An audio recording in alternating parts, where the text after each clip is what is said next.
প্রিয় দর্শক, আমরা রয়েছি লক্ষ্মীপুর সদর উপজেলার চন্দ্রগঞ্জ ইউনিয়নে। একই জায়গায় 12 রকমের চাষ আপনারা দেখছেন। বিশাল অংশ জুড়ে যে জায়গাটি রয়েছে, এই জায়গাতে প্রচুর পরিমাণে ফলন হচ্ছে এবং অনেক আইটেমের সবজি এখানে পাওয়া যাচ্ছে এবং বাণিজ্যিকভাবে তারা বিক্রি করছেন। আমরা এক নজরে পুরাটা পরিবেশটা দেখাচ্ছি, এরপরে ছোট ছোট করে বিশাল অংশটা আমরা দেখাবো আপনাদেরকে। আমরা রয়েছি,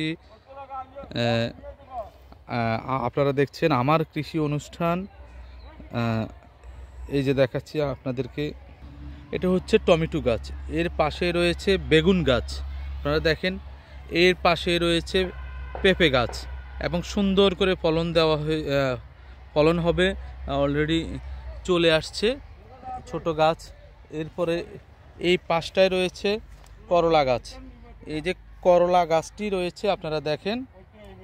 এই পাশেই রয়েছে বিশাল যে আমাদের নোয়াখালী ভাষায় বেড়া বলে, এই বেড়ার উপরেই সে মানে জিনিসটা একদম ফেলে দেয় নাই, জিনিসটা রেখে দিয়েছে। তার পাশে এসে এখানে মরিচ গাছ আপনারা দেখেন, এই হচ্ছে বেগুন বাগান মতো করে রাখা হয়েছে। পাশেই আবার পেয়ারা গাছ, আর আমি যেটা বলছিলাম কুমড়ো গাছ রয়েছে, কদু গাছ রয়েছে। মানে একই জায়গায় 12 রকমের চাষ, ভালো ফলন দিচ্ছে।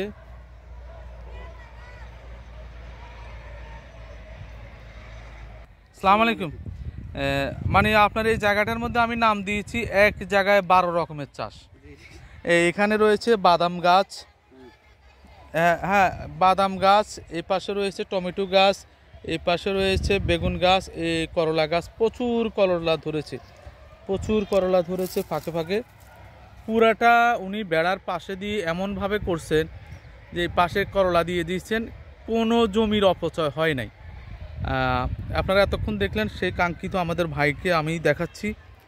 এই বাদাম চাষের আগে আপনি এখানে কি চাষ করছিলেন? লাল শাক, পালং শাক। লাল শাক দেখছি, পালং শাক আমি দেখেছি। এই কারণে